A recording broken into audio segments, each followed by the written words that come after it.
జైపూర్ మూడవ భాగము. జైపూర్ తూర్పు అంచున జైపూర్ను చుట్టుపక్కల ప్రదేశాలను చూద్దాము.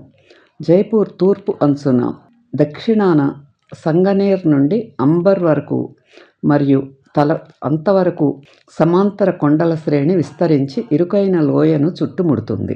దట్టమైన అడవులతో కూడిన వాలులు మరియు రాతి భూభాగాలను కలిగి ఉన్న ఈ ప్రాంతంలో ప్రభువులు దేవాలయాలు, తోటలు, మంటపాలు మరియు రాజభవనాలను నిర్మించారు. నగరానికి పైన నహర్గఢ్ మరియు జైగఢ్ యొక్క నాటకీయ కోటలు ఉన్నాయి. ఇవి అంబర్ మరియు కొత్త రాజధాని జైపూర్ రెండింటినీ చేరుకునే మార్గాన్ని కాపాడుతున్నాయి. చుట్టుపక్కల ప్రాంతంలో కోట గోడలు, దేవాలయాలు, హవేలీలు మరియు అంబర్ మరియు జైపూర్లోని కచ్చావాహ రాజుల పాలరాయి, సెనోటాఫ్ల అవశేషాలు కూడా ఉన్నాయి. జైపూర్ జిల్లా 15 మైళ్ళలో సంగనేర్ అనే ప్రదేశం ఉన్నది. ఈ రంగురంగులతో దాని బ్లాక్ ప్రింట్ కాటన్కు ప్రసిద్ధి చెందింది. నేడు చాలామంది ప్రింటర్లు మరియు డయ్యర్లు, గిల్డ్కు చెందినవారు, రీటైల్ అవుట్లెట్లు సరసమైన ధరలకు బట్టలను అమ్ముతున్నాయి. సంగనేర్ ఒక ప్రింటింగ్ కేంద్రంగా దాని విజయానికి రుణపడి ఉంది.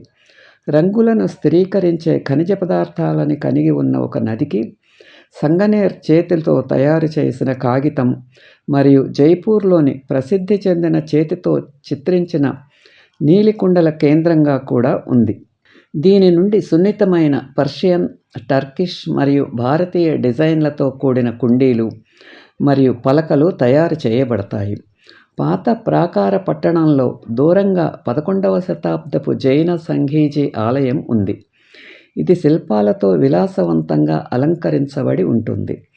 సంగనేర్ ఇప్పుడు జైపూర్ నగరంలో రద్దీగా ఉండే శివారు ప్రాంతం మరియు నగర విమానాశ్రయం కూడా ఇక్కడ ఉన్నది. జైపూర్కు 10 కిలోమీటర్ల మైళ్ళు తూర్పున ఈ సుందరమైన లోయ 18వ శతాబ్దపు మతపరమైన ప్రదేశం అయిన గల్జాకుండును కలిగి ఉంది. ఇది 2 ప్రధాన దేవాలయాలు మరియు అనేక చిన్న పుణ్యక్షేత్రాలతో కూడి ఉంది.